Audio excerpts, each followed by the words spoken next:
Let me see. Yeah, please, Sister Amma, read for us the text for today. The informal sector, a dynamic engine of growth. Today, peasant capitalism is very much alive in the rural areas and informal sectors of all developing countries. In the rural areas, peasant or small-scale farmers are still a fixture in today's globalized world. It is in the informal sectors, where the vast majority of the people in developing countries live, that peasant capitalism still flourishes spectacularly. Any visitor to the outskirts of a city in a developing country will attest to an informal sector bustling with economic activity. The vibrancy, buoyancy, and even the chaos are particularly eye-catching. There are street hawkers, peddlers, food vendors, repairmen, and others. Some cry out to advertise their wares or announce their arrival. Some hawkers and peasants arrive after travelling long distances on foot and perform a delicate balancing act, carrying basins or baskets on their head while while handing out change to customers. Some come pushing small hand carts laden with vegetables, yams, potatoes, etc. Wait, it's gone too far. The occasional bleating goat or a leash is dragged by. Fresh eggs, fruits, and vegetables of all types in sacks or canework baskets are available. An old truck overloaded with goods lists to one side.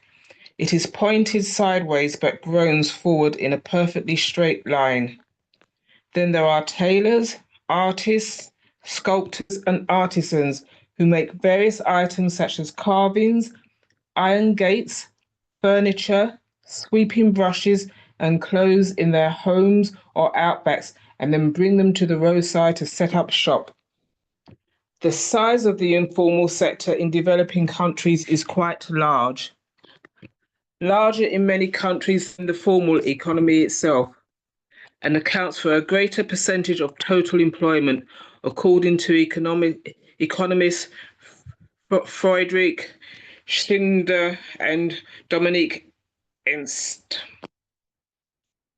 The informal sector is the focus of The Mystery of Capital by Hernando de Soto, who describes...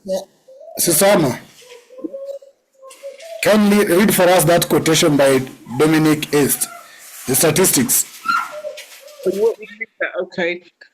On average, the size of the informal economy in Africa in percent of GDP was 42% for the years 1999 to 2000. Zimbabwe, Tanzania, and Nigeria have with 5.9, 59.4, 58.3 and 57.9%, by far the largest informal economy. Thailand has by far the largest informal economy in the year 1999 to 2000, with the size of 52.6 of official GDP, followed by Sri Lanka with 44.6% and Philippines with 43.4%. In Latin America, the largest informal economy has Bolivia with 67.1%, followed by Panama with 64.1% and Peru with 59.9%. The informal sector is the focus of The Mystery of Capital by Hernando de Soto, who describes the buzz of hard work, enterprise, and ingenuity. Side street cottage industries have sprung up everywhere, manufacturing anything from clothing and footwear to imitation Cartier watches and sorry, my eyes are I tried to make and what's that? Bags. There are workshops that build and rebuild machinery, cars, even buses. There are even dentists who fill cavities without a license. These new entrepreneurs are filling gaps in the legal economy as well. Unauthorised buses, jeepneys, and taxis account for most of the public transportation in many developing countries. Vendors from shanty towns supply most of the food available in the market, whether from carts on the street or from stalls in buildings they construct. According to De Soto in Egypt, to open a small bakery, our investigators found will take more than 500 days. To get legal title to a vacant piece of land will take more than 10 years of dealing with red tape. To do business in Egypt, an aspiring poor entrepreneur would have to deal with 56 government agencies and repetitive government inspections. De Soto's complaint is that the poor have assets, but because they have no legal title to them, they cannot be used to secure capital or loans from commercial banks. He estimates this dead capital to be $9.3 trillion. If only the informals could be. Wait a minute, what's going on here? Sorry. If only the informals could be brought into the formal legal property system, this dead capital could be unleashed. De Soto's campaign then is to get governments in the developing world to undertake legal reform and extend property rights to the informals. But the ruling vampire elites can't be bothered because they hold the informals in such rabid contempt. They are filthy. They live in the slums. Their activities are such an eyesore.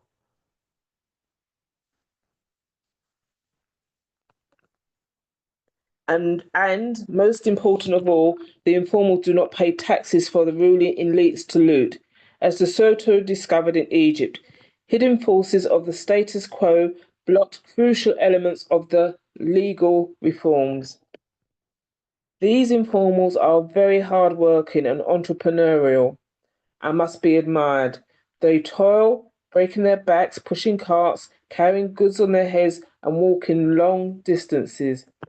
Again, it is important to emphasize that the economic system here is peasant capitalism. They raise capital to run their small businesses, which are mostly household or family owned. Again, they do so of their own volition, not under orders from a tribal government. Further, they are not wards of the government, nor do they depend on it. Theirs is a daily struggle for survival.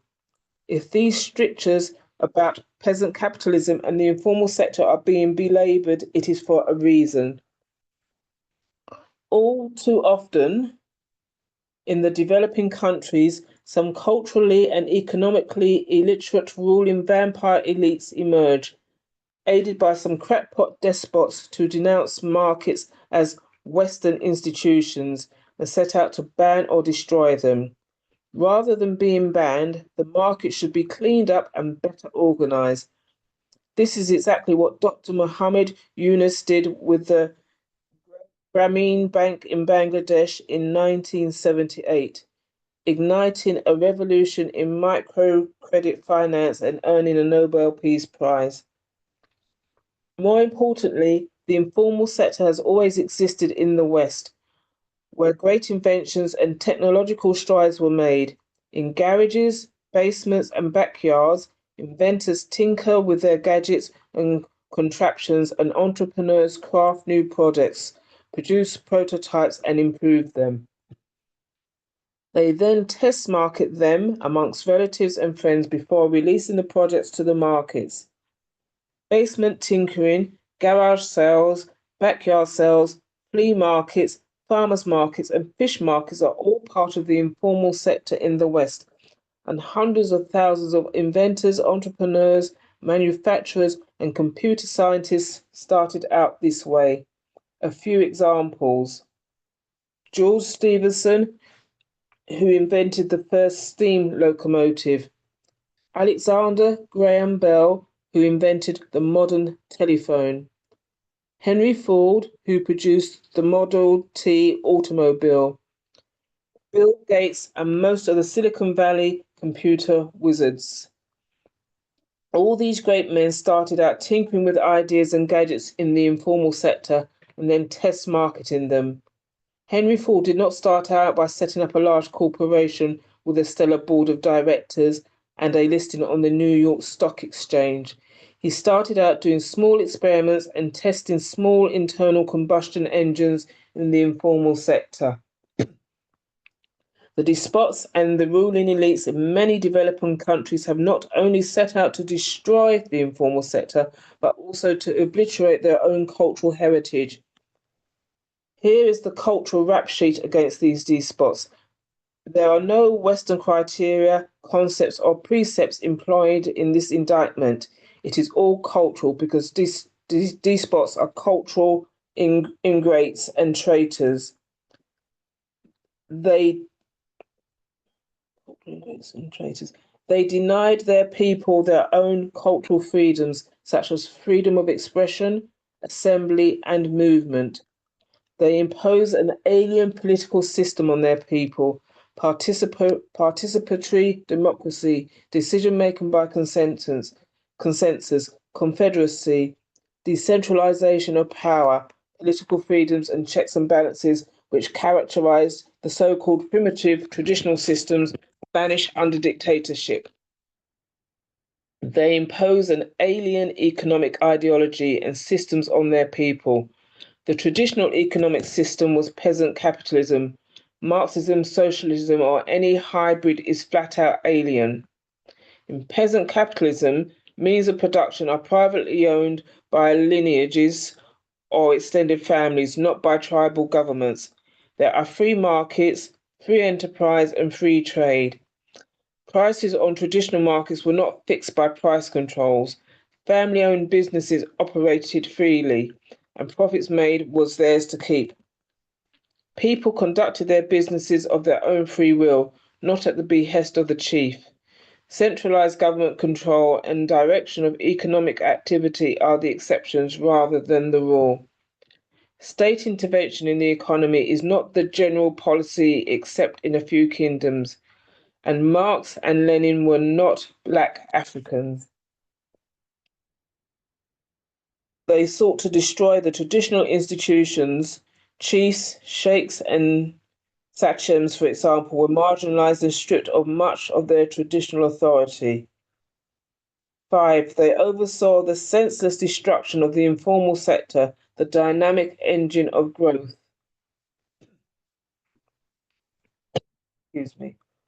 War on the informal sector.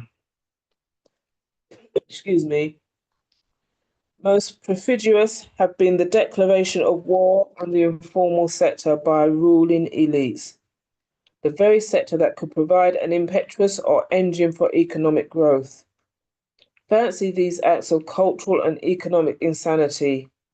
In many parts of Africa, markets were denounced as capitalist institutions and destroyed by Marxist and socialist leaders. In Ethiopia and under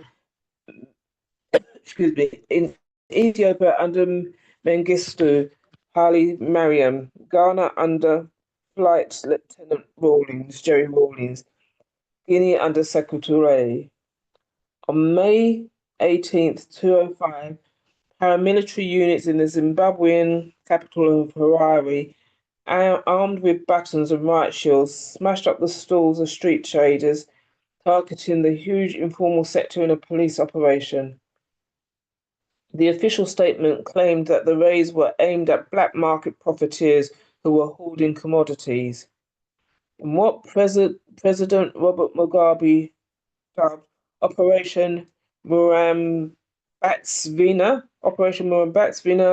which the state-owned press translates as Operation Restore Order, but which in Shona translates as Operation Drive Out the Rubbish. According to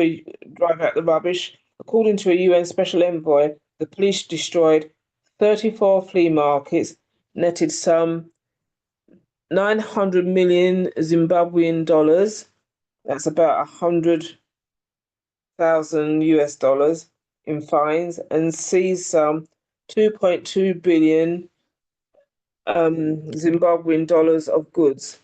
At least 22,000 street traders were arrested and 700,000 people were left homeless.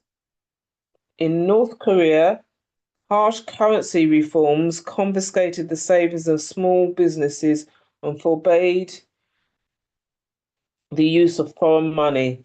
The result was runaway inflation fueled by food shortages when traders withheld goods from the markets.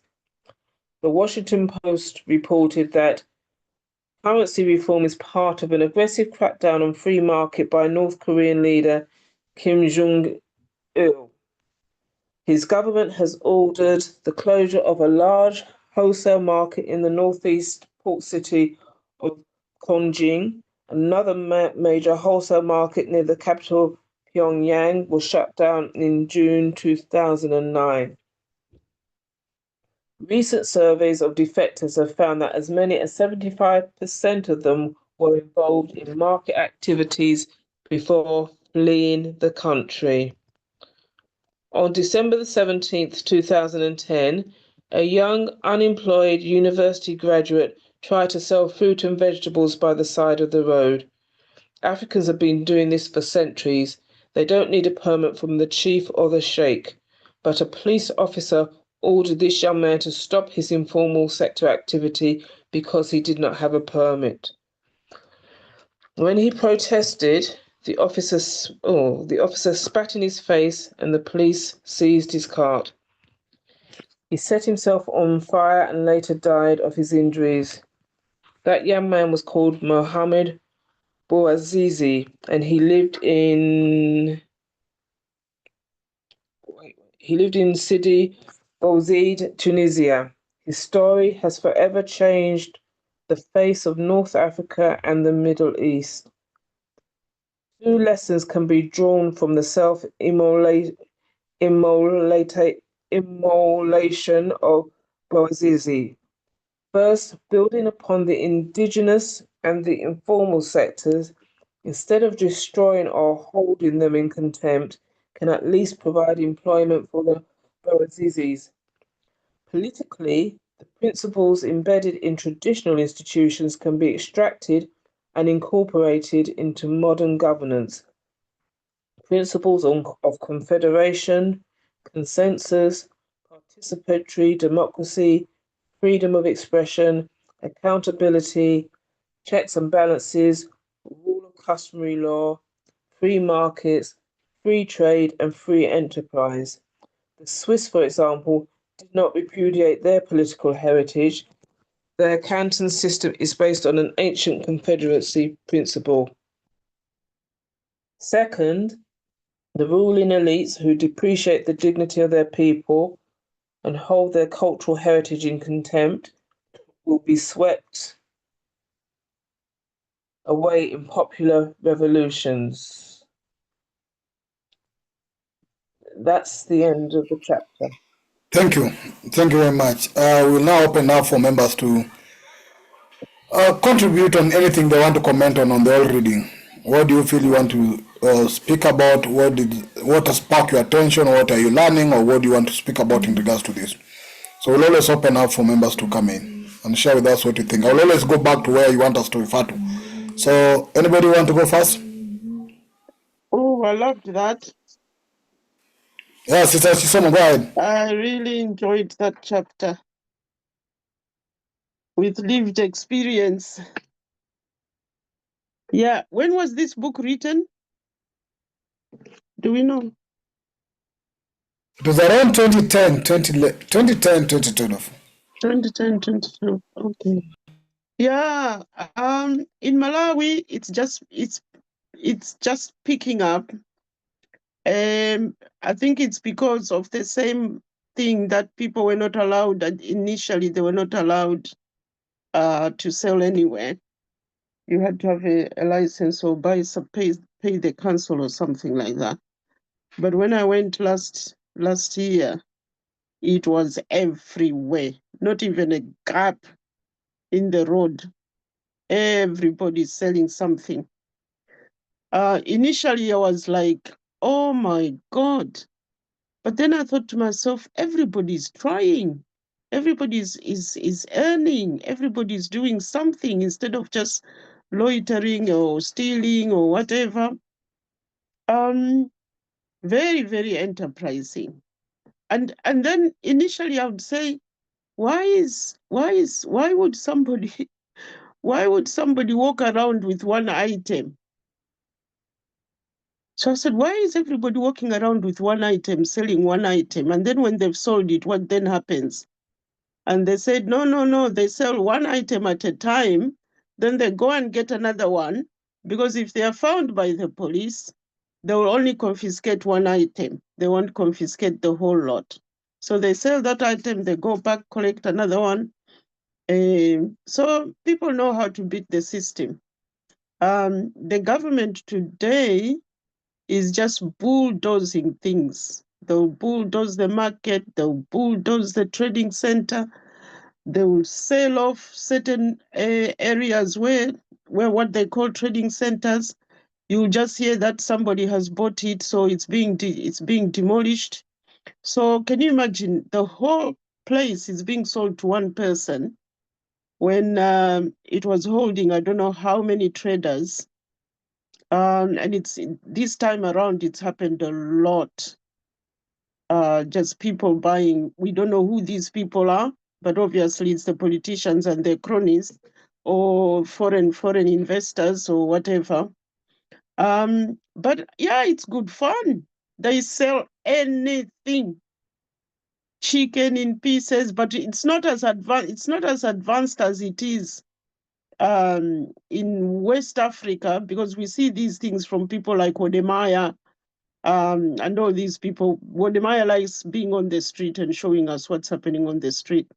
So that's when you know that street marketing is very, very advanced, and it's real business. It's not small business, what we would call small business, as in small, like selling mandazi. I don't know if you know what mandazi is.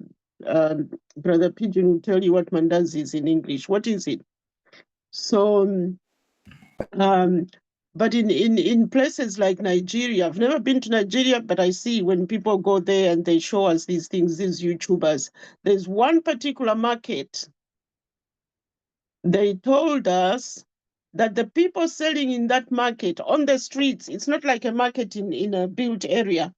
It's just streets upon street upon streets. Those people are millionaires.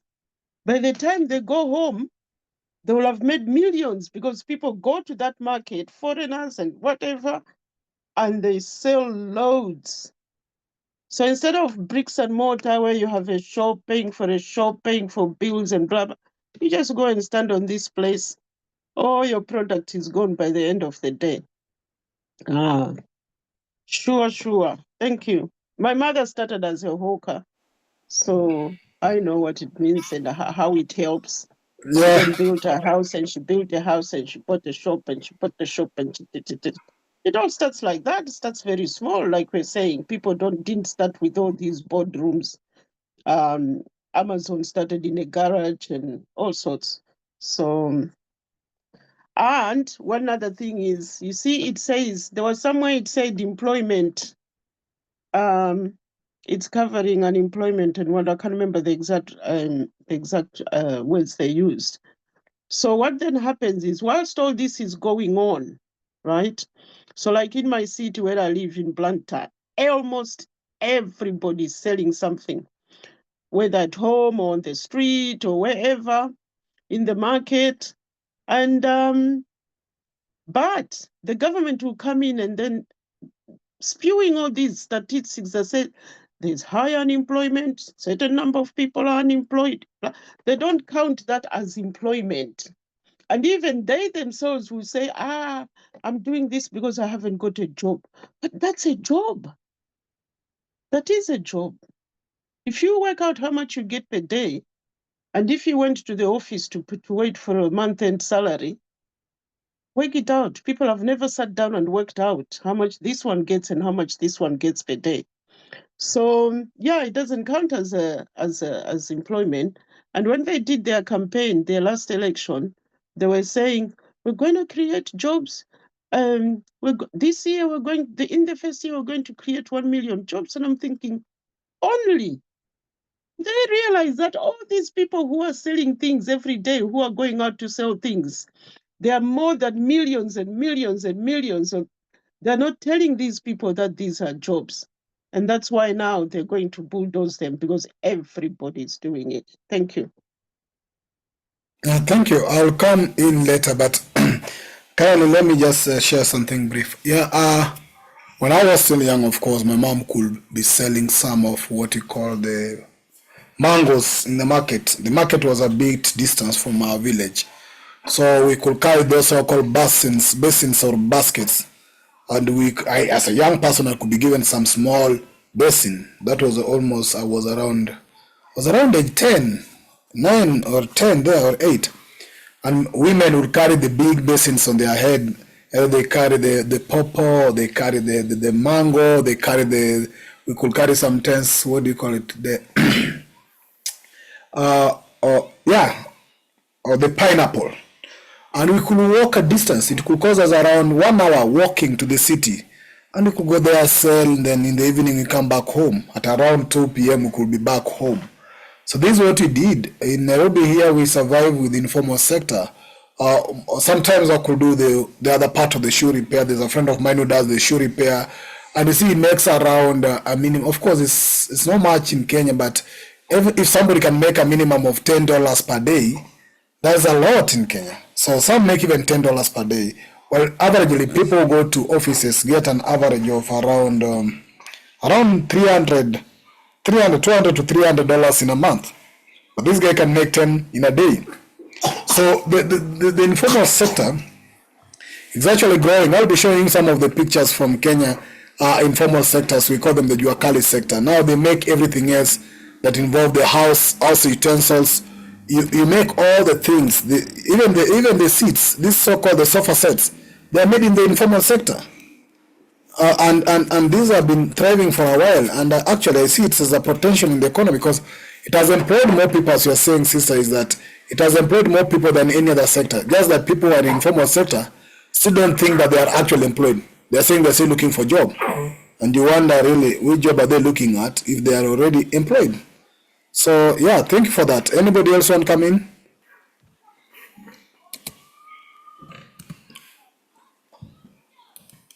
Anybody else want to come in? I'll be taking back the picture anytime soon, but there's something I wanted to show you about the informal sector in Kenya, what they make most of the time. I know Brother Hegel Mwash know about them. They make all those things in Kenya here, and they're making a lot of money. Anybody want to come in, please just unmute yourself so that you can come in. But basically, this is the informal sector in Kenya. So you see, these guys who are making this, they make these things for cooking. They make various aspects for cooking, for selling so many things. So there's a lot of potential in the informal sector in this country, and not in country, in the whole of Africa, because technical work was part of our skills. We're being taught to be technical, but today we are then lied to be white collar jobs. No, we left our technical skills and then we went for white collar. But anyway, let me not go ahead with the conversation and allow some other people to come in. Anybody want to come into this conversation? I'll return back the page now.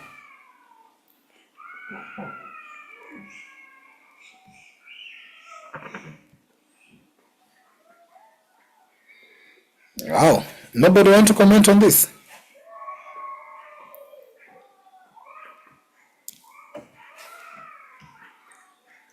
Very interesting. I remember us having nothing to say about all that has been read by Sister Amma.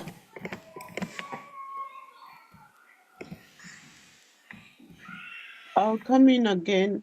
And also, this is me exposing myself over YouTube. You also see that in China, people have breakfast on the road, people have everything on the road. They say all sorts of things. The whole street is full of food, what they call street food.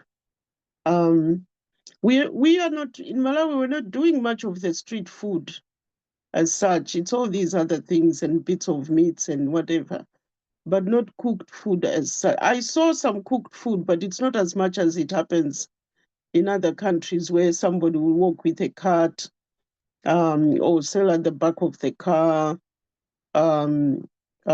teas and coffees and stuff. So maybe in Malawi, they've been watching YouTube as well and this decided, business idea. So they're doing it, but the government is, like the book says, just tracking them down. In fact, I don't know if you heard that Malawi was at trade wars with Tanzania. It was over the same thing. So people would go to Tanzania, pick up stuff, even tomatoes and whatever, to come and sell in Malawi.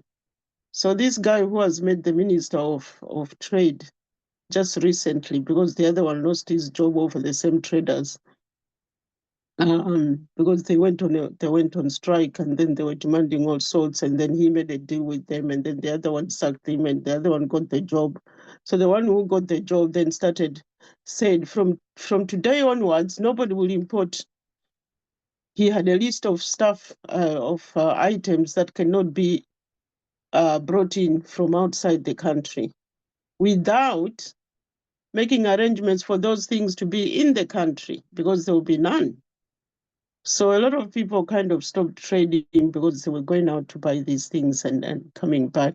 And then when Tanzania caught up on it, they also banned goods from Malawi and also said you're not going to use any route in Tanzania to transfer your goods from, because it would come, I think, from Kenya through Tanzania and from other countries through Tanzania, and they said you will not pass through here. So I don't know if they finally resolved it, but that's where we're at because of these small traders. Yeah, I remember. Thank you for coming in again. I remember sometimes back we had a conversation within some committees of the government. They wanted to come up with what we call Food Safety Act. Because in Kenya, of course, people eat in the streets and people hawk food in the streets. And especially now in the city of Nairobi, there are various, we call them vibandas. I think Prof knows them, Oegel knows them. Vibandas are actually those small spots where women cook either the so-called chapatis and other greens. But because the cost of living is also becoming high in the city, so you find that people believing their big offices go to those small joints and just eat the food around that place. It's been common all over, and then the government came up with what they were thinking that they want to regulate, called food safety. Then the question again people are asking is, who said it's not safe? We've been eating that food for all those years. We've never fallen sick. In fact, you go for KFCs, you go for those fried chickens, the people get cancers and so many things and you die. We are used to this food. So we are eating it every day. We don't get those lifestyle diseases. We've not gone sick in the hospital because we ate our food. But I don't know what happens sometimes. People eat those high class foods in those hotels. When they come to this small one and they try the vending foods, they either get sick. I don't know why that happens. I've never heard of somebody who is used to the street food going to the main hotel, then they eat and get sick. But I'm also interested in this experience of this young man and what happened to him actually, as it's been read here, when the police officers just stopped the young man because he never had a permit. And this is something that is not right, because it said in our traditional setup, we did business, we were not reporting to anyone, we were not seeking authority to anyone. But now, a young man who is going extra mile to toil and get something could be stopped by police officer because they don't have the permit. And realize that permit is also a tall order for you to get. So I think we really need to think about this. Maybe this is the engine to develop Africa, the informal sector. Only if you think of it very practically and have very proper approach to it. I believe it is the engine, it's the drive to the development of Africa, if you are to be serious about the development of Africa. Anybody want to come in? Anybody want to comment on this? Feel free to come in. Sister Tapua, Sir Window, Professor Hegel, Yaranunaki, Sister Ama, anybody, you can come in and share what you. I'll come in. Please go ahead. Hello. Yeah. Oh, hello everyone. I think a lot of informal traders in Zimbabwe started off as women who had the time and the ability to plan for themselves. And these women usually acted as market openers for big business. So they'll travel to Mauritius with a few dollars, buy a few things, find a market, and they'll do it a couple of times until the big business catches up. And then they get them out of the market because they've got greater financial muscle. And it's been going on and on and on. And the women never tire. They're always trying to find something else to get an edge over. And the sad thing is, the institutions set up by the colonialists don't aim to support such women, such activity, such entrepreneurial skills. I've lived in Scotland, and in Scotland, you have hubs established by government where small business people with a small idea come for advice because they see these small entrepreneurs as the gateway to bigger business. But we have not been able to do that because I think we've inherited a system that alienated the local people, and we've continued with that alienation. Because at the moment, with Zimbabwe's unemployment at about 90% plus, everyone is selling. Everybody. Teachers will leave work and get into the market to sell at the end of the day. Sell vegetables, sell anything. And now the government is trying to find ways of taxing people. In the small city where I live, the council police usually used to operate between 8 in the morning and 4. Now they've got a shift that's operating between 4 and 8 p.m. And they're trying to get people to register. Because what people were now doing is, because they'd have a lot of strife during the day selling in the streets, they'd come towards the end of day.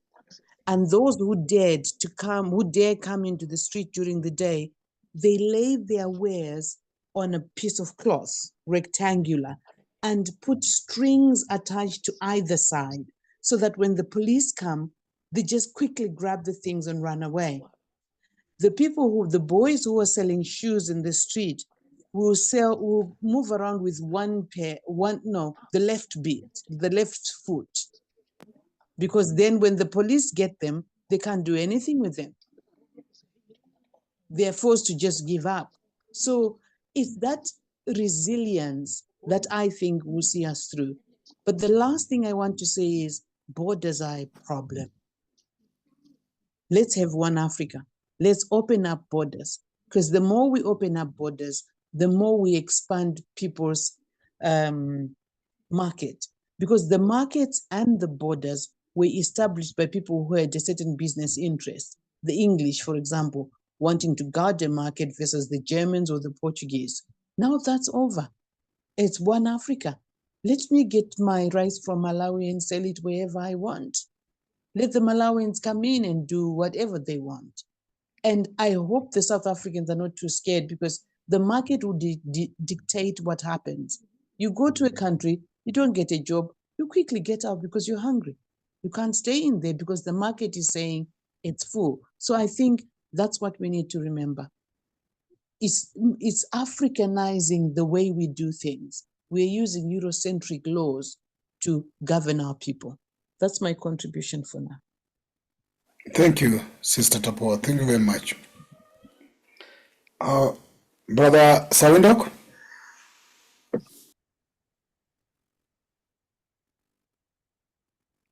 Sawindok, are you also a trader? Greetings. Yes, I'm a trader. Greetings, yes. Yeah, go ahead. I want to know the informal business sector. The biggest claim that is there is that it does not contribute towards the tax regime. But if one can weigh the two, contributing towards the sector, tax regime, and creating a livelihood, which one weighs heavier? Does it mean if the government collects tax from the informal sector, will they improve the livelihood of these informal vendors? Or will the situation remain the same or even much more worse? And how did governments around the world help these informal sectors to graduate by a sizable margin to become formal sectors? And what were the results? Were better taxes collected? And is that the way to go? Or is it better to promote these small sectors to flourish better so that these vendors can sustain themselves better? If there is such a survey conducted somewhere, I would love to gladly see it. Thank you. Thank you, Sir Windhoek. You posed very serious questions. I don't know who is willing to try to attempt to answer some of the questions you've raised. I don't know. But yes, that claim has been there. I'll go to Sister Tapua as well. That claim has been there that the informal sector do not tax base. But the question is, which tax are we referring to? Because at this particular moment, of course, there's a direct tax and there's an indirect tax. Anybody who buy anything in any country pay tax. Whether it's a VAT or whatever name you want to give is a tax. Now, if they can be able to get a living, and that living either through money they get by either buying their food, they can go again and buy a bread or something else. How then do you claim that they do not contribute to your taxation? But anyway, Sister Tapua, please come in. Thank you. My main point is on taxation and what it's for. Because I see the country as a club and everybody contributing to it. And those that are collecting the money then make sure it works for the good of everyone into healthcare, roads, housing, education, and so on. But based on my experience, a lot of the money that is collected is looted. I'll give you an example. In Zimbabwe, the government, I'm not sure what percentage, I think it's about 15 or 5% of any money that is used by people to purchase data or to purchase anything to do with mobile phones. They say that that percentage that the companies collect should go to hospitals, to improving hospitals. 2023, 2024, excuse me, I might not get my statistics as accurate. There was approximately 35 million US dollars raised from the taxes that were submitted by the companies that are in Zimbabwe who are into mobile phones. But our hospitals haven't improved an inch. They've actually got worse. And then to think that this taxation started about 7 years ago or thereabouts.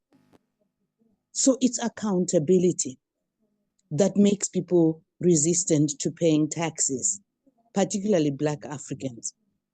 The other reason why I think people resist paying taxes is having come from a colonized background where taxes were collected but benefited a few. It has not become part of our culture to contribute and appreciate where the contributions are going if you have a government that's accountable. So because of lack of accountability, we're entrenched in thinking that the government is not ours. And of course, governments are hardly ours. It's difficult to see in what ways they benefit us. And then lastly, just as an example, during the SADC meeting, when Zimbabwe was made the chairperson, we didn't have any money to host. So government ministers later confessed when they were faced with questions, because there were some children who had to drop out of school, because we had a cohort of students who were supposed to be supported by government. And because government had spent the money on SADC, this is public knowledge, the kids had to drop out of school. The head teachers were making sure that these kids don't come back. And the government was saying, you have no right to do that. And they were saying, the heads were saying, but we don't have the resources. This is how we got to know. So it's accountability that causes a problem in the ordinary person paying taxes. So my idea is, let the people who are in the informal sector not pay taxes. Let them look after themselves. It's better than the UK system that gives benefits to unemployed people who sit at home and get depressed, but have bread on their tables. Because there is something benefiting about going out to work, but we need support. It shouldn't be a deliberate way of making sure people are alienated from jobs. The government still has to build worthwhile healthcare facilities and education, but also get the people to work.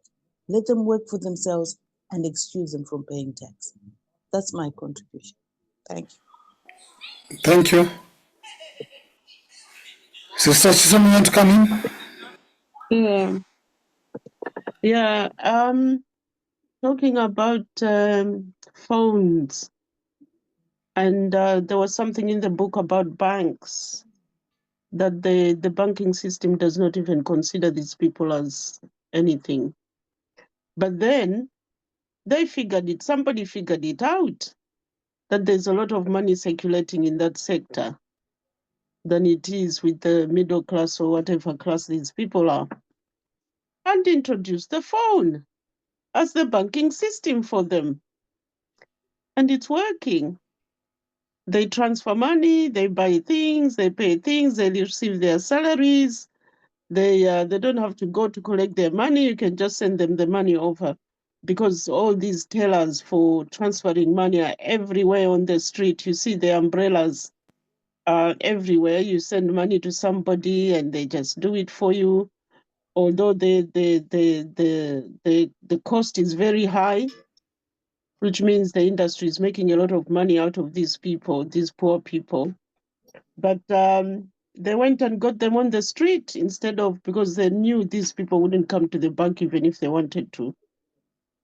And the banks, especially our banks, for some reason, people don't seem to be using digital banking, so everybody goes to the bank physically.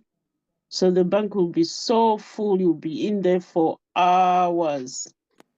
So so somebody got around the system and found an opportunity, and went to where these people are, and the people are using everybody has got this little phone that they use to receive and send money and buy their units and whatever, but it hasn't got WhatsApp. Thank you. Thank you, Sawindok.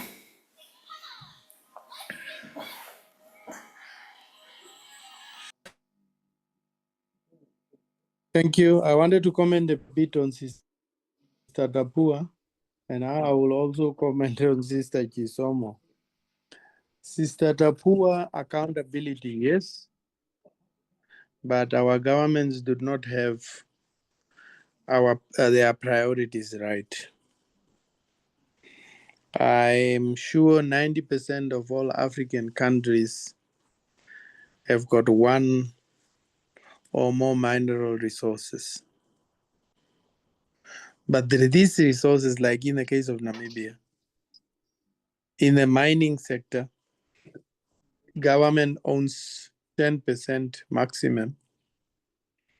Think about any mineral resource, gold, diamond, uranium, what have you. Government owns, if at all they do, not more than 10%. And the 90% are going elsewhere. Now, we can't touch these multinational companies. We are hell-bent scared of them because they are American, Canadian, Europeans.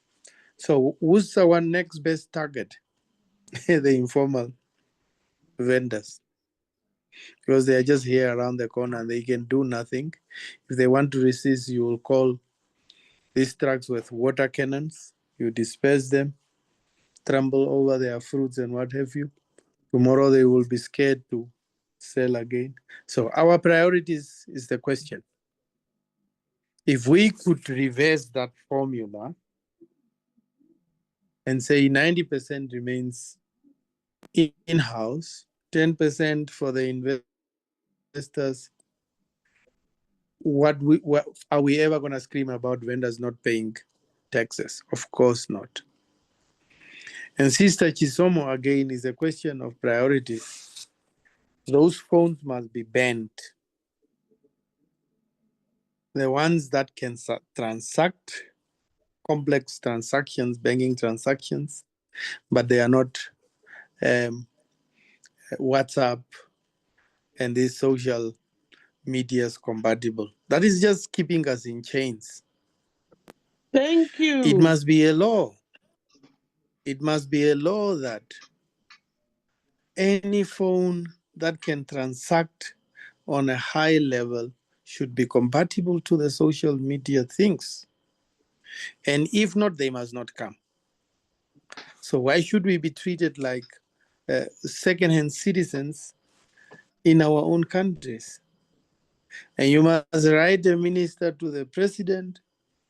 We must write a letter to the president and CC to the Minister of Trade that from today on, better phones definitely and obviously in the same price range. Because if a phone can transact those complex transactions, it means it can by all means be compatible with social things. Thank you. Sawindok, thank you. I hear where you're moving this conversation, of course. Again, I will say, for example, those types of phones you are talking about in Kenya, they go for $6 to $10. You have one phone. By $10, you have that phone. These other phones that are either going online or smartphone, whatever, they go between around $30 to $50. You get one. Now, even in the where the some of the shops, even many people in Kenya here have both phones. They have those ones that don't go online, and it can keep in Kenya, for example, an M-Pesa, which is the mobile transaction system, can keep up to $2,000. You can keep up to $2,000 on a phone, and you can transact up to around the same $2,000 in a day using the same phone, either send or receive. But yes, that's very also suggestive. Of course, the prices also vary. So if one goes for $6, other one goes for $30, and also based on the ability of people to purchase the same. But of course, as you're saying, if they can carry that, unless you make the prices cheaper, because sometimes in Africa, there's a competition between quality and the price. So people will say, okay, we need maybe a bread that is made up of jam and whatever, and then you'll give that bread at around $10, and somebody will give a plain bread at $2. People will have to balance their incomes and their needs. It's okay, let me use this one of $2 because it's what I have. So sometimes people even use those phones not because they want to buy them, but because probably that's what they can afford at that particular moment. The fact that they don't have enough of what is taken to be basic for them to go online, and even if we talk of online, in situations where there are some parts of the world where even that internet alone is not available, or even that data alone, to be online for 1 hour alone here, costs a lot of money in some other countries. So people also will have to think about, so if going online costs me $2 in a day, and my total income in a day is around $1 or $2, so why should I just use my income of $2 to go buy data to be online with the same $2? So there are a lot of disparities in the continent that need actually to be taken off based on issues of course, digital inclusion, accessibility to data, internet, and so many other things. But again, to take this conversation back to this conversation where we have the informal sectors, I think we are actually belittling the potential of informal sectors. I have seen in the street of Nairobi where the police county officers, in fact, one time they arrested a woman with a child who was walking in the street. and they took her inside their van. The people went online and they were actually shouting until the government had to release them, the Nairobi County government. They sometimes back they banned the hawkers who hawk clothes and other things within the city. But this new government of the Nairobi city decided to open up the space in the city for them. Cameramen for young men who are taking photos are full in the street of Nairobi. And they're making a living. So I think the element of also what Sister Tawapua was saying, is it about getting tax or is it about them also earning a living? Because if you cannot provide for the informal sector a living, then you deny them a living just because they don't give you tax. Why did you not create for them a living in the first place? Rather than sit back, they look at all their means, get away on how they can earn a living, then you come back to earn your living from their living. And if they can't give you, stop them by saying, oh, you don't have a permit, you don't have a license or something like that. I think it's been also proven beyond records that the formal sector in most of African countries or developing countries cannot accommodate everybody. Some of us were teachers, went to school, became teachers. Some of us some of us went for medicine. Some are doctors, but the government are not constructing hospitals. So you're a doctor. Where are you going to treat? You're a teacher. No more public schools are being constructed by government. You're an engineer. No roads are being constructed by the government. So where are you going? So you end up being either barber. I do part-time personally. I'm a barber. So I go to the barber shop, shave hairs. I did my graduation as a teacher by profession, but I earn my daily living sometimes from being in the barber shop. I get my $2, $3. From there, sometimes I go to the shoes. I repair shoes as a cobbler. And that makes me get some money also to survive and feed my family. So why do you want to stop that when you don't have enough space you're creating for those so-called formal job or so formal employment? So I think that's something that we really need to think about, and need to be very serious policies to protect and ensure that informal sectors grow to survive and offer alternative employment to us. Sister Chisomo, and Sister Tapua, your hand also was back. Sister Chisomo?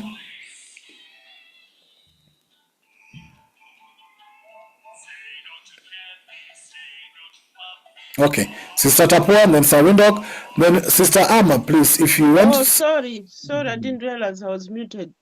Okay. Yeah, so about taxes. First of all, it's up to you as a trader to pay taxes. Now, as a trader, how many people understand taxation, or how much you should pay, how you calculate it, how much you should pay out of what you got? That's another side of the story that people won't be able to work out anyway. So, and then like we said, when the money gets there, it doesn't do the job that it's supposed to do. So our people are in the informal sector doing these little businesses. Then you have the Asians who do not look for employment from anybody but themselves. They run all these shops. They own every single shop on the street. Who checks their taxes?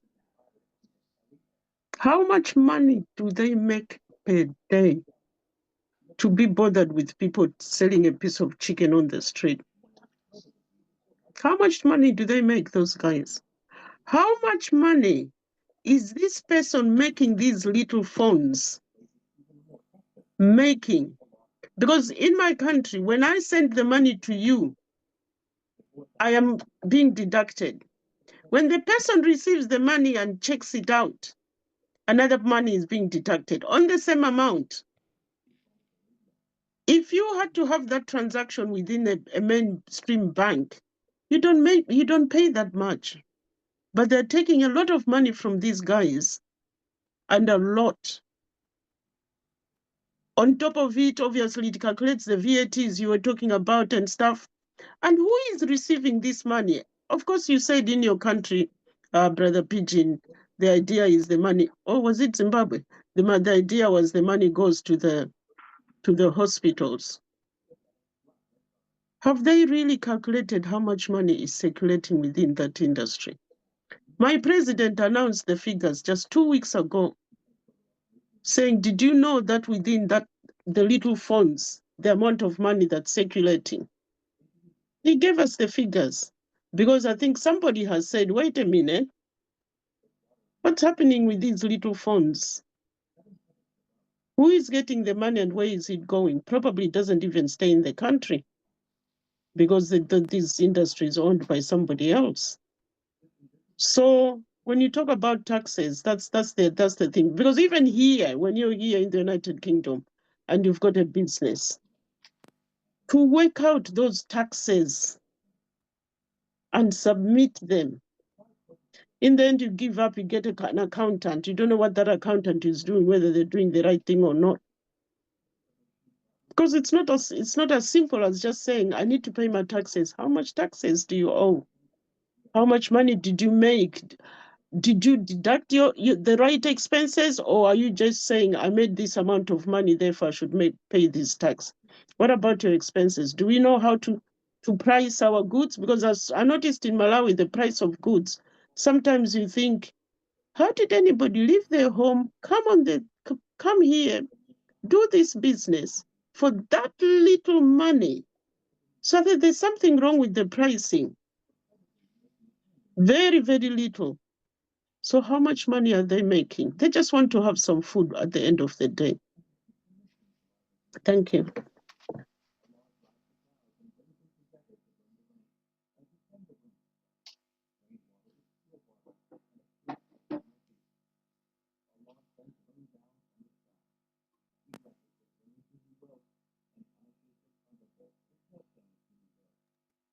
My friends, Professor Hegel. hello, is everybody there? Professor Hegel? I think he's the I can chairman. hear. Well, because the other chairman looks like he has chipped out, and Have we lost Pigeon? yeah, we lost him. And Professor Hegel is now the host. You are the co-host. Who is the co-host? It's Professor Hegel.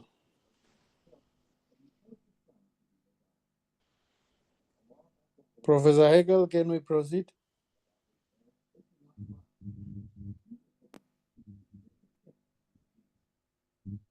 Oh wow. Sister Tabua, Maybe. proceed. All right. Yes, thank you. So we do. Right. I wanted to make, because the unemployment rate in Zimbabwe is so high, approximately 90%. What happened with the banking system was, because they had a monopoly, they held people hostage. So you could put your money in the bank and you could go back and find it's all gone because of charges, whether you were withdrawing money or not. They'd be taking money on a day. So people started keeping their monies at home. And right now, the place where you don't keep money in Zimbabwe is in a bank, because the government will wake up one day and change currency and convert and leave you with peanuts.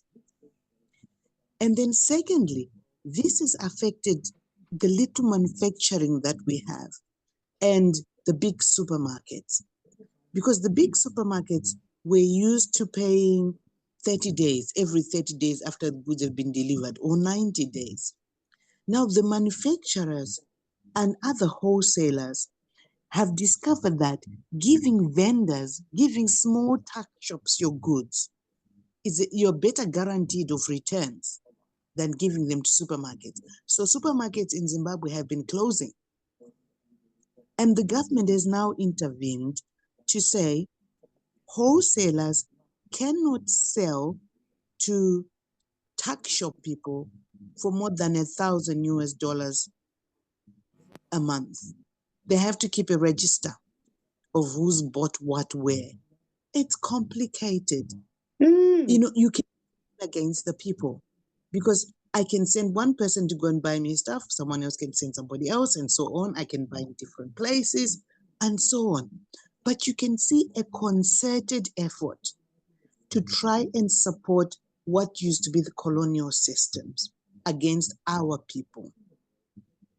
It's sad, it's discouraging, because the tuck shop owners have moved to the locations where the ordinary people stay.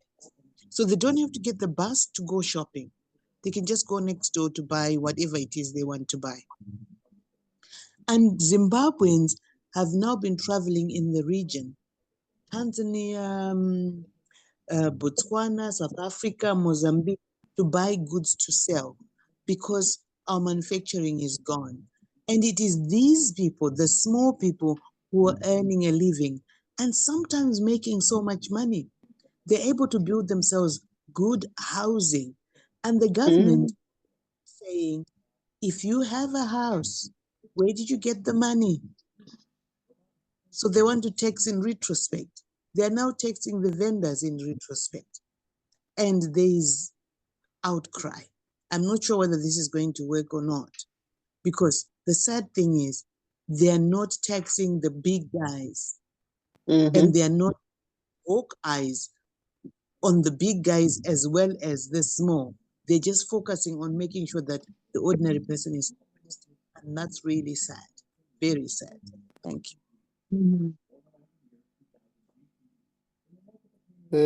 Thank you, Sister Tapua. General Anunnaki.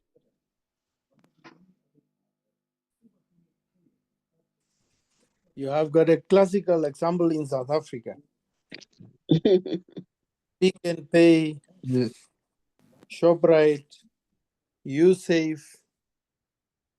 What's your take with those multinational supermarkets vis-a-vis the non-payment of taxes of our informal trading sector?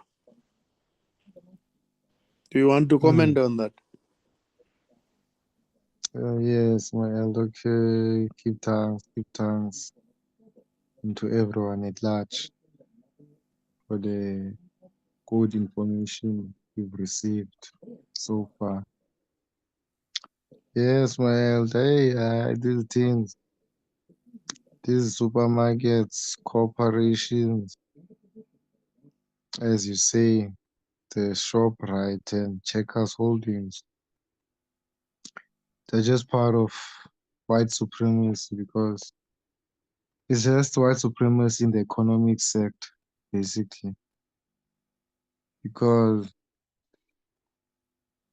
from what we see is that now this policy that South Africa has instituted, whereby now the SMMEs are actually now gonna be like funded and whatnot, it's just another way of saying that they want to collaborate with the small to medium businesses because they know small to medium businesses are predominantly owned by the Black South Africans. So now they see that they didn't think that, or maybe they knew, but I'm not sure. But what happened is that last year, according to the stats, is that the informal sector businesses here in South Africa generated, I think, 1 trillion rand. You see. So since now they saw that huge amount of money in the location we've managed, like people have managed to generate because we are predominantly consumers. Now they are saying that they want to open spaza shops. They basically want to imitate the Black informal style of shops, but with the white supremacy label, ShopRite or Checkers, in the informal sector or so-called concentration camps of the Blacks, whereby now they're going to even take now even the convenience shops, as Mama Africa just said, yeah, you just go next door, get a few things. Now, next door is going to be these big companies, but on a smaller scale now. So they just want to rake everything that we black people are trying to establish. They're just doing it so-called diplomatically. And lastly, obviously, this thing of us blacks being ignorant, not like to read books, like to have party all the time. They also make that on purpose here in South Africa because most of the youths, they like entertainment. So these policies, when they are passed on, we don't really concentrate, read, challenge when there's a period, because they give us periods to challenge these policies before they implement it. But we just focus on celebs and the youths. Yeah, well. And then now when you check these policies, like this one I'm talking about, where now they want to go into the informal sector, there's this one whereby now the anyone who has an informal shop, so to say, if they do not have the permit from their local municipality, then they can be penalized. You see, so basically they also want to tax even the informal sector now. Yeah, but in response of trying to meet the demands of their budget. Thank you. Thank you, Brother Anunnaki. Brother Pigeon. Brother Pigeon, Yes, Awindok. is our recording still going on? Yes, it doesn't stop. Oh, okay. Yes, you can take over your chairship. I thought you could continue. Thank you. I want to comment on General Anunnaki. Oh, please go ahead then. You see, General, what you said is quite right. They keep us entertained. It's a plan. It's not by coincidence that they are entertaining us or they are making sure we are entertained. That is to distract our attention from the real issues, like you have said. Give them soccer, give them music. They must go watch Kaiser Chiefs every Saturday. Instead of being in this class of dictator, defeating the dictator, they are watching Kaiser Chiefs. It's a way of keeping us continuing perpetual colonization. And we must bring that consciousness to our people. Sister Tapua, the Yes, my shop brother. rights, the model Pick and Pay, that money is not in circulation in your country. They just come and collect. I know. and collect and go. Sister Chisomo, the small Pakistanis who are selling phones and electronics and all this, they are not taxed. We are paying back the solidarity and the support that they have given us for our liberation struggles. But our indebtedness is infinite. Doesn't have a prescription time. So we are creating holes in our own economies. But then we cannot touch the guys that we are supposed to be touching. Mm. So And this is, also, We need to worry. go ahead. Sorry. No, go ahead. No, I just wanted to say we need people with Traore ideas where when you help someone, you're not indebted to them. And you cannot say, for example, France, because France build roads, therefore we must be selling them pennies worth of minerals for something that's very valuable. I think when you help someone because you want to help them, but then you don't hold them to ransom. We need new leaders. I think that's all I can say. We really need new leaders who are not beholden to whatever happened in the struggle. Yes, they helped, but are we then going to opt to be colonized by them? No. At the expense of our people? No. No. Sister I'll stop Tapua, there. Sister Tapua, that's why we are reading this book. Because we have realized we have got crazy leaders. And that's So why, let us finish reading this book and then we take them all out of.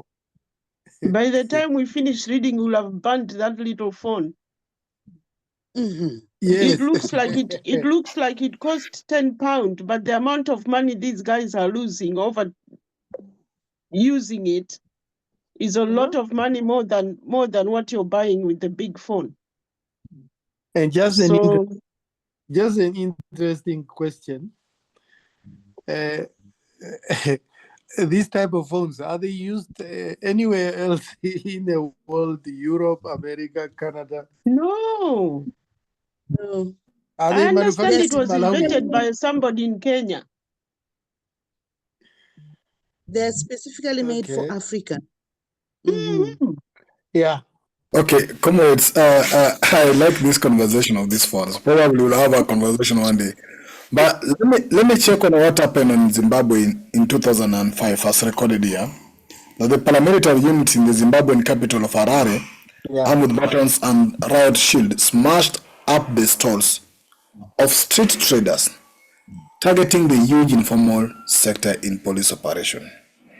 The official statement claimed that the raids were aimed at black market profiteers who were hoarding commodities. In what President Mugabe doubled up as Operation Muramba Swina or Swiva, Sitapia will say it very properly, which Yeah, the state, what is it? Muramba China. Oh, which the state-owned press translated as Operation Restore Order, by which in Shona translate as Operation Drive Out the Rubbish. Those are two different, those are two very interesting translations. And the aspect of rubbish being used in that translation is also very important for us to note. Now, according to the UN Special Envoy, the police destroyed 34 flea markets, netted some of the 900 million, I think, Zimbabwean dollar, and in fine and seized over 2.2 billion Zimbabwe dollars of goods. At least 22,000 street traders were arrested, and 700,000 people were left homeless. Is it really necessary to leave 700,000 people homeless, irrespective of what you're trying to advance? And can I come in with Zimbabwe? Brother Pigeon, Yes. I stand to be corrected, but I understand that operation was politically motivated. It was in the area, not the stronghold of the ruling party, and they had to clamp down on the opposition stronghold. Sister Tapua, please help us there. Yes, that's one of the reasons that they disguised as a restore order, because there was a lot of migration into urban areas because the land question has not been resolved, contrary to what people in Zimbabwe think. So because the reserves that were established by the white people are so crowded, there is no room for families anymore. So they move into urban areas.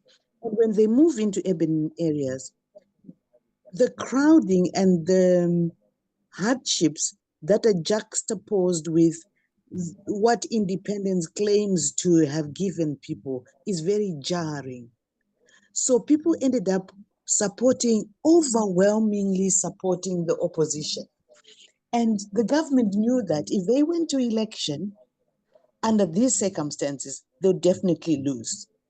So, particularly because of the way the Zimbabwe elections are structured, you vote for your MP, but then you choose the president nationally. And they knew that they were going to lose. And if I'm not mistaken, it's one of those areas, ZANU-PF is always lost elections. They'll confess later on that we lost. It did not make any difference.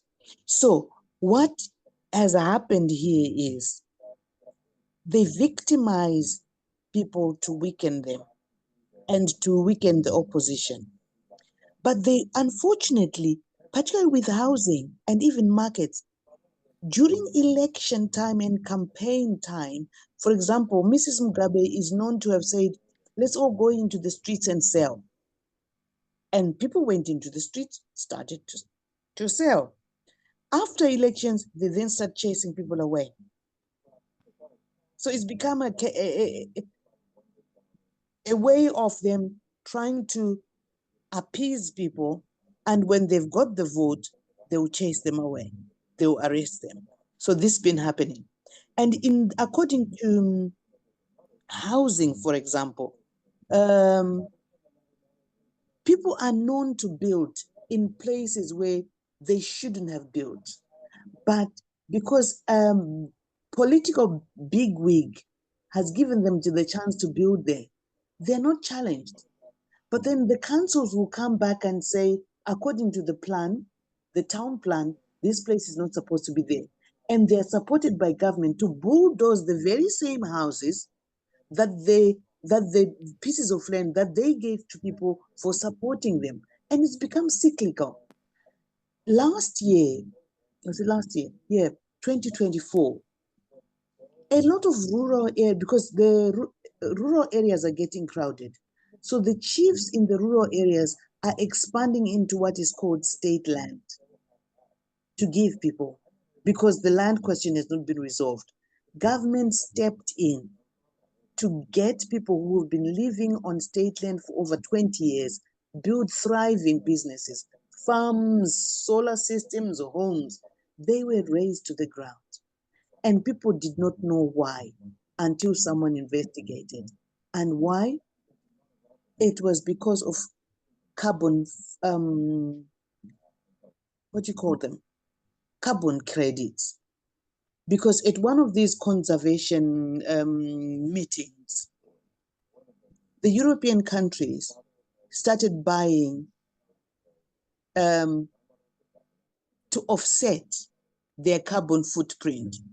So they're buying forests in Africa, they're buying places that are not occupied so that we do not destroy those forests. And they can continue to pollute. And that way, they're claiming they're reducing the footprint.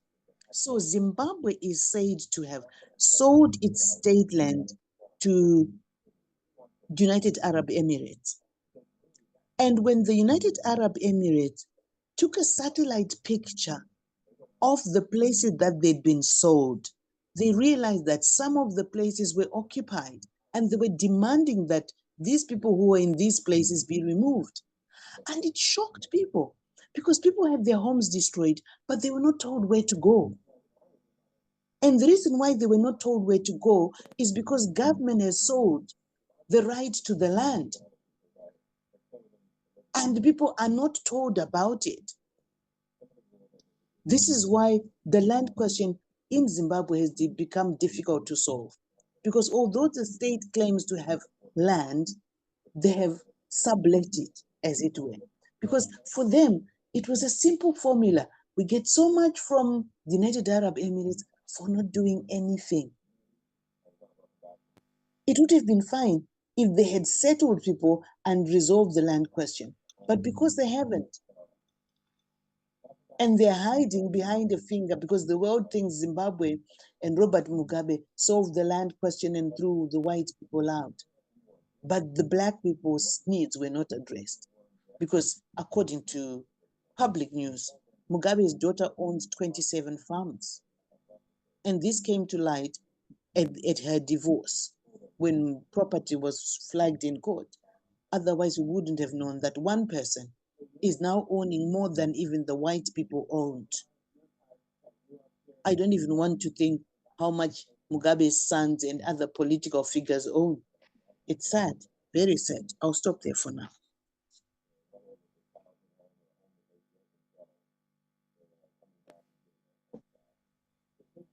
Thank you, Sister Tapua. Indeed, I was trying to look at still on this question of the informal sector.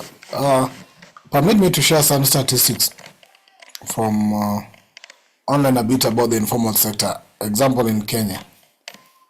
And they say that the statistics shows that there are more than 46% of people dwelling in informal settlement.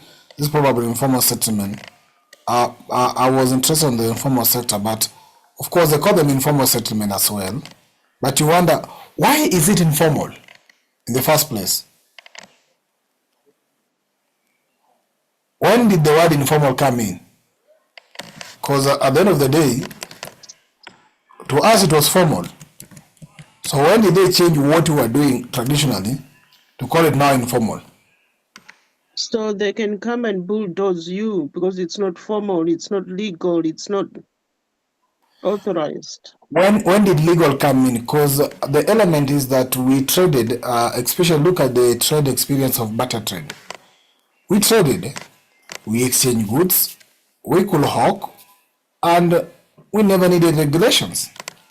We had our means of exchange of goods. But then you make it informal because you cannot formalize it. So that you then condemn it and ensure that it is illegal. So you term it illegal on your own grounds.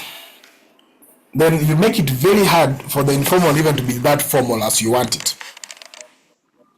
So then you end up a sector in an economy that fully contribute a lot in the sector. Look, for example, what is in Kenya. The Kenya statistic shows that the informal sector, it said that the formal sector in Kenya is the largest in the region. The employment in the sector standing at 77.9% of total. So Kenya, basically, those who go to work in office are less than 30%. 77, almost 78% of Kenya are informal. You see, they said that in 2021, the informal sector in Kenya employed roughly 15.2 million individuals, corresponding to over 80% of the total people employed in the country. So a sector that employs 80% of the economy, you still call it informal. Yeah, I think when they brought in the laws, then they realized the laws are not covering every area. So that's when they bring because normally it would say legal or customary. So certain things are regulated by customary laws, like you're saying. But then they realized these things should have been covered, but we never covered. Then it becomes informal, which means they can do whatever they like at whatever time, whenever they decide. So then we get caught out that way. But you see, I've been having an argument, for example, I'm interested in leadership abuse, as some of you know. Now the question is, I'm in informal sector somehow, in operations of the business I do. If you look at the informal sector, one is even the process of registering a business with the government is expensive.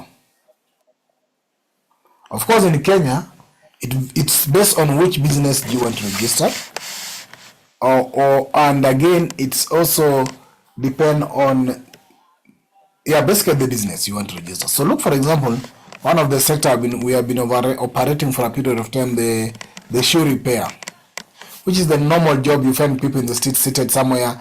When your shoe has an issue, we try to repair it.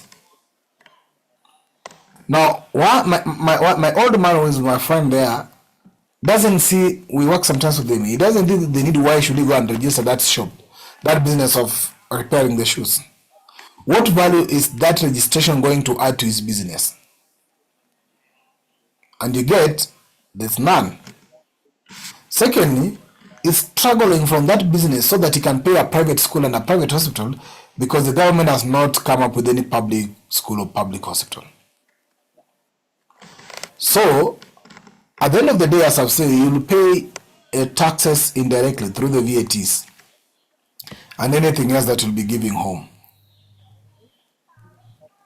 Now, the element we are having here is that if the government could simplify the taxation, and I think many people think that taxation, we are afraid of taxation. In fact, most of citizens do not have an issue with taxation, but rather we have an issue with the use of taxes we contribute.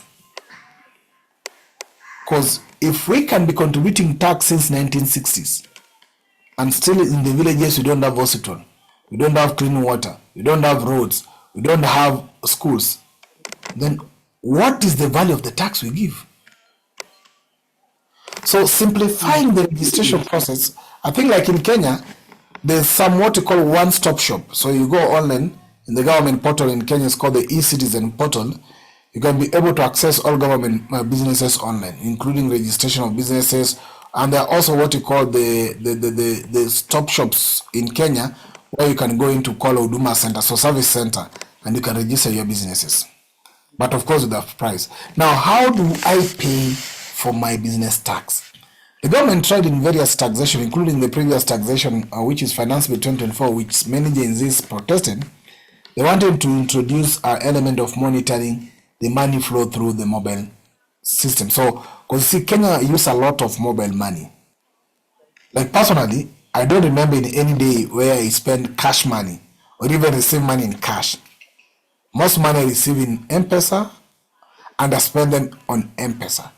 So basically, if I want to check my expenditure, go on my phone, and I'm sure the expenditure on my phone is 99% of my total expenditure.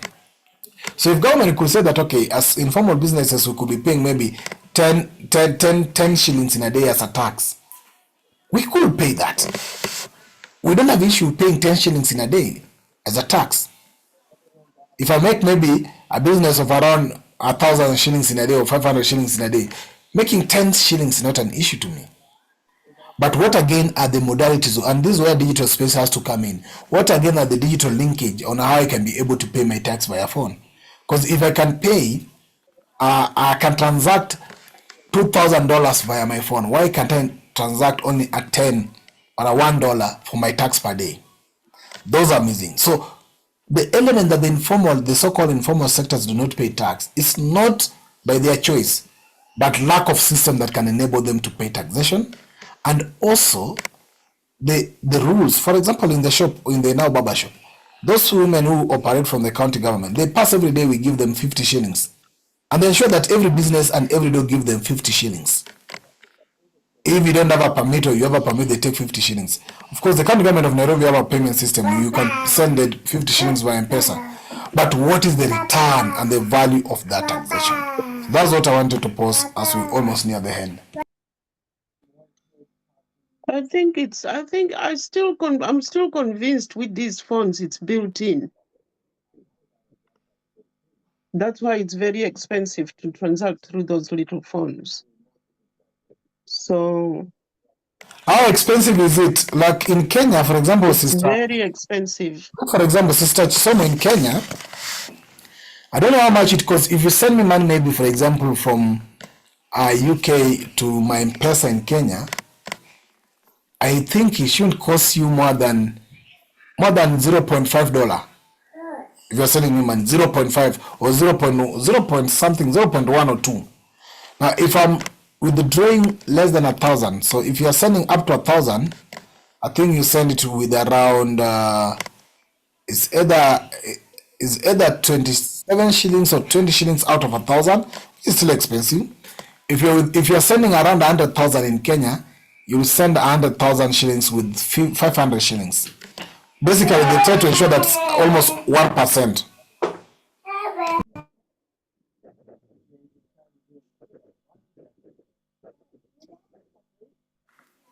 Yeah, but let's look at that. I think it's something we need to discuss. Brother Professor Gelmash.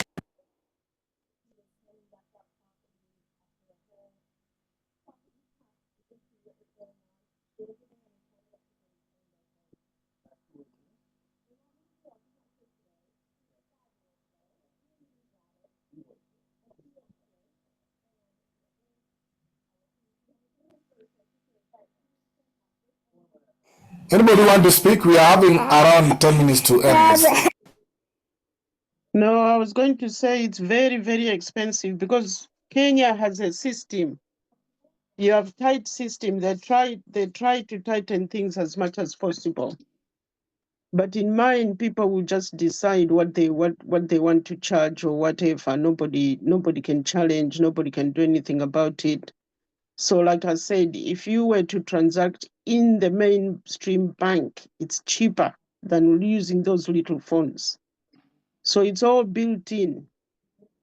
so built in that they rake a lot of money out of them. Take a lot of money out of them. So it's built in. So whether they should be chasing them for tax and whatnot, it's all built in. It's built in because you're receiving money, so it will be considered as an income. They just deduct whatever they need to deduct, and it's very expensive.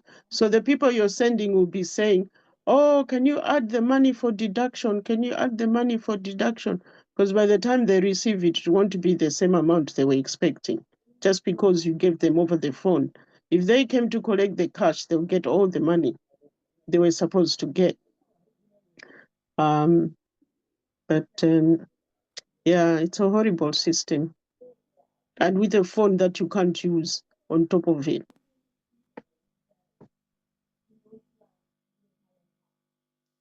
Okay, Sawindok, your last comment on this. We will be ending this chapter. Remember, next week we'll be starting another chapter on the modus operandi of despotic regimes. So we'll be learning their mode of practice, how they operate, how they maneuver, and everything else about despotic regime. But any last comment on what we're discussing today, Sawindok? Yes, thank you, Brother Pigeon. Does CSG have a disclaimer clause? Because as for myself, this book is putting me in another place. So should I end up in court, I will refer back to CSG that brought me here. Basically, of course, this is not purely a CSG class, the Sunday one, even though it's an initiative by some of us who decided to run the library, who are running the Sunday reading club. So it's not purely a CSG event, unlike the Saturday and the Thursday ones. But anyway, we can always have a disclaimer as long as it's within the principle of conscientism. So if you are in line with conscientism, then we always have a disclaimer for you. Thank you.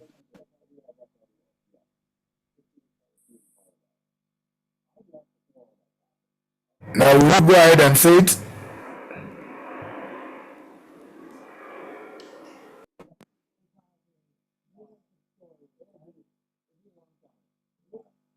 Sawindok?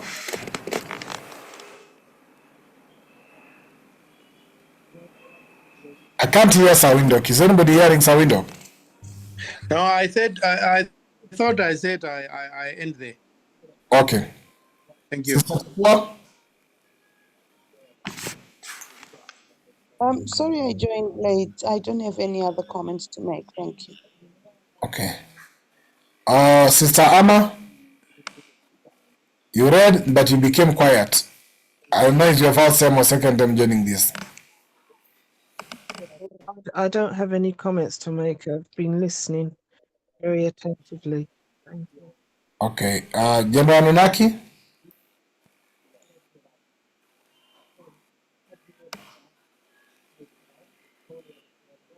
General Nunaki? Okay. I know there are two comrades, or one comrade who join us a bit late as well. That's Brother Karanja and Sister Rose. Hope you'll join us early enough next time. Brother Karanja, you have had opportunity and not to listen on just a few conversations on this. What do you have to say? If you have nothing to say for today, we'll allow you also to pass. Karanja?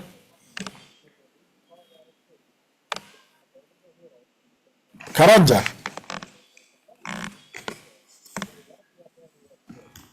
Okay. If Karanja can't speak, Professor Hegel Marsh, do you have something to say?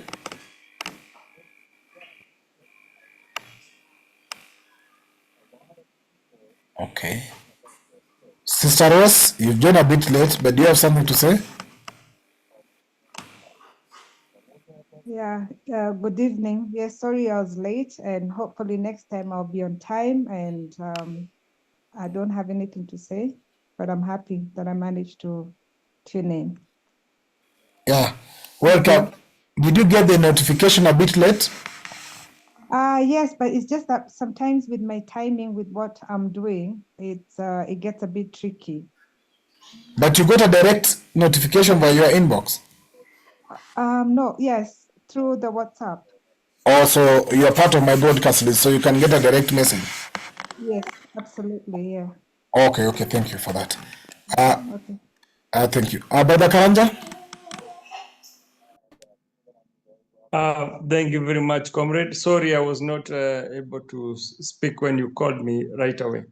Also, sorry I was late. I came when you had already started almost towards the end. Well, I don't have much to say today, but I'll be doing my best to join you when I can on Sundays, because actually I have another parallel meeting that's happening on Sundays. Just that today it didn't happen, so maybe I'll be missing out sometimes. But otherwise, we are good. We are together so far. The awakening is happening well on the continent and across the diaspora. The solidarity that for long our ancestors and our freedom fighters has been fighting for forever is really manifesting. So I don't have much to say right now. We just call for the Ubuntu solidarity to continue across the continent and across the diaspora. Peace.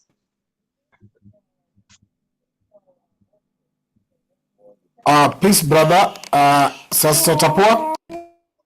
Yes. Yeah, thank you. I know I came in late, but I'm interested in the paragraph that starts: the basic function of the military and police is to protect the territorial integrity of the nation, as well as the lives and safety of its citizens. And then there's somewhere where it says, across much of Africa, a soldier's uniform and gun had long been regarded and are still seen as little more than a license to engage in banditry. I'm not sure. My experience in Zimbabwe has been just a general pervasiveness of banditry by everybody. People started experiencing banditry by the police chasing the vendors and roadblocks that are unmanned or unofficial, people collecting from everybody what they can. And I'm so worried. I'm not sure how this is going to be corrected at all, because it feels like everyone is trying to get something out of everybody else. And the policemen that we live with in these difficult circumstances actually wait to go out and wage war against their own brothers and sisters. And I'm thinking, how is this happening? And how can we resolve this? Because we have to try and gain some sanity at some point, because we've been pitted one against the other at the level at which we are. It's actually terrible, to the point where the police and the army in Zimbabwe sometimes have to take off their uniforms to go back home. Because if they wear those uniforms and they go back into the people, they're in trouble. And that's sad. That's really sad. Thank you. It is interesting. In Kenya here, the police is my next door neighbor. So when they lack salt, they ask me to help them with some salt over here. Even though they still kill us in the streets. But yes, is there uncertain? I think this issue of the mentality of the police also need a discussion for us to think about it.